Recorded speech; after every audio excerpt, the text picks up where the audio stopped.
Hi, it's Mrs. Huffcutt from the Morris and Mary Wiley Library, and I've got another chapter of Miss Hickory by Carolyn Sherwin Bailey. This is chapter 12. Bullfrog Loses His Clothes. When Bullfrog set out from his pond for Third Brook late in the autumn, he had a fixed idea in his slow-moving mind. Frog Pond had been his home for years. There, among many others of his family, he spent his summers sounding loud ker-chunk, ker-chunk in a booming voice, his springs bringing up hundreds of his tadpole children, and his winters sleeping in the warm mud of the bottom. If anyone had told him that this step he was taking, this long hop, was the beginning of a great adventure, Bullfrog would have rolled his goggle eyes in surprise. That's a picture of Bullfrog right there. He was tired of being a target for stones thrown at him by two-leggers when he came out to sit in the sun on the bank. They even broke the ice to try and torment him. After many years of having stones thrown at him, Bullfrog had decided to look for a new home. Frog Pond, green with rushes and noisy with its croaking inhabitants, lay close to the old place. The bottom, thick with mud and a jungle of water weeds, was a paradise for frogs. Croak, ker-chunk, boom, boom. They made as much noise as a swing band, and Bullfrog, a fat, bespectacled old fellow, was the loudest bass of all.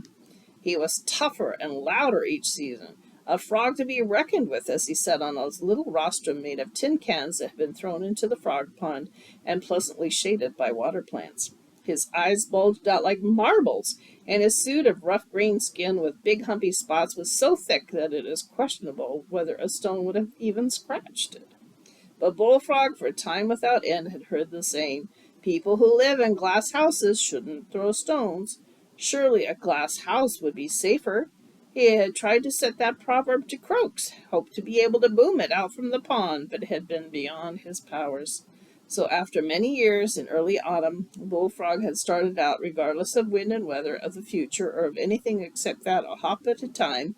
He was leaving Frog Pond behind in his search for a safer home, for a place where there were glass houses. He found it slow going. One hop. Stop. Look all around with his dim popping eyes that were more used to seeing through water than through the forest. Another hop, and the farther he hopped, the greater distance in the rear was his old home. The more difficult was the search to locate a new one. Bullfrog knew glass when he saw it, for once an old milk bottle had been thrown at him, splintering in pieces of transparent rainbow on the sunny rocks of the bank. But the longer he hopped, the more impossible did it become to find anything in the woods that had the slightest appearance of glass. He found warm, muddy holes beneath logs. He rested for the night in a homey swamp. He hopped due west following First Brook, then Second Brook, because of their good damp log bogs, and no one disturbed him, for it was growing frosty, and no one of importance to a frog was out. But days and weeks passed. The bugs on which he lived were scarce. His suit grew stiff, more nubbly, and lost its fresh green color. But at last, when the first frost at night had begun, Bullfrog took a giant leap and found himself on the edge of Third Brook. "Here," he gurgled to himself as he plunged deep into Third Brook and peered up at its glassy roof of clear water and paper-thin ice, "is a place where I shall not be disturbed." And it really seemed as if he were right. All along the bank lay the deep and silent forest. Darting dragonflies and little shining fish surrounded him. Over the stones the water bubbled and sparkled. It sang trouble to Bullfrog's bass. He felt free of all responsibility. No more swarms of tadpoles to train, no more dodging stones. So Bullfrog stayed alone there in Third Brook. Almost every day he came home and sat on the bank, his long green legs and yellow shoes dabbling pleasantly in the cold water. And his boom, boom, boom sounded faintly like a tom-tom in a little jungle of juniper, alder, and tall ferns. But days passed, and so did the weeks, each one frostier than the one before. Now on April Fool's Day, the first day of April, it was still frosty. Although the sap was running, the swamps and the streams were still icy. Most of the snow had melted, so Miss Hickory decided to have one last day of skating. What ice was left would be glary. It would hold up so small a person as she. So early in the morning of April Fool's Day, she started out for Third Brook, a favorite skating stream of hers. She loved to skim up it, wondering where it began and who had taught it to sing. The stillness there was pleasant, for the noise of Old Crow Week had been deafening. She reached Third Brook easily and was just about to glide off into the ice when she was startled by a faint but familiar ker-chunk, chunk, chunk.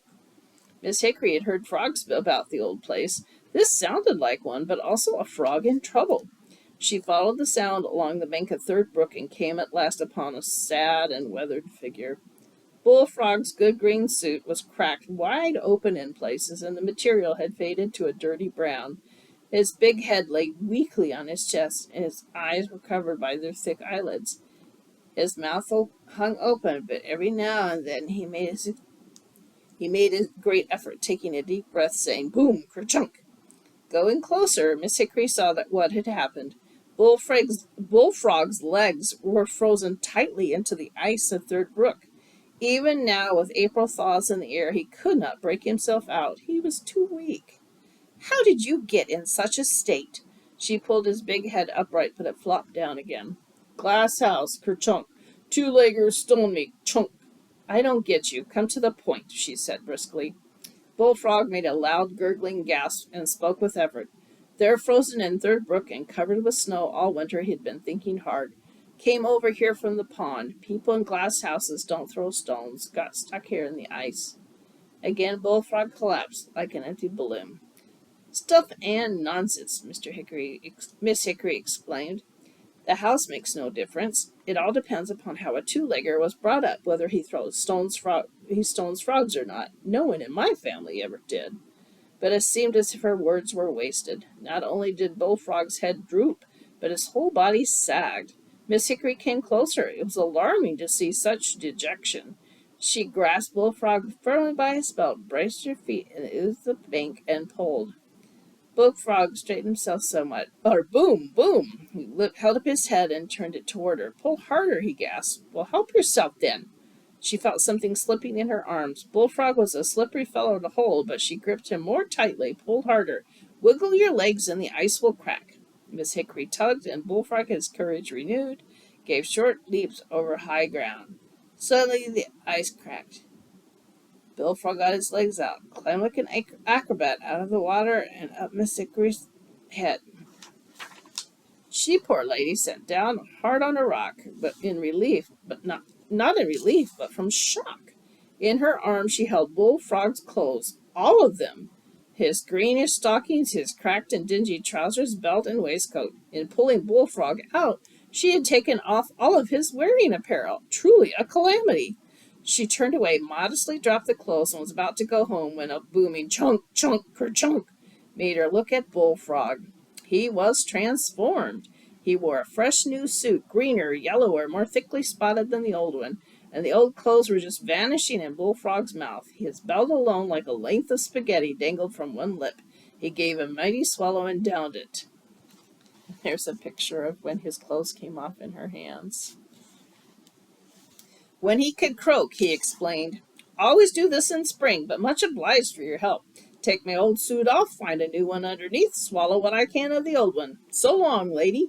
And with mighty hops he was off in the direction of Frog Pond, which seemed to him in memory a safer home than Third Brook had been.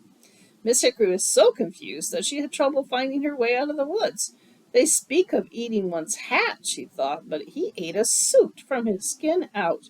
It was too bad that she had never heard of April Fool's Day, but her mind cleared at last in the fresh April shower that came up as she reached Acrepiece and crossed into the orchard. In the distance, Bullfrog's boom, boom drummed in the spring. Miss Hickory, remembering former springs, decided to clean her house next week. And we are moving towards the end of Miss Hickory. There's only 3 chapters left. Hope you're enjoying it. Thank you.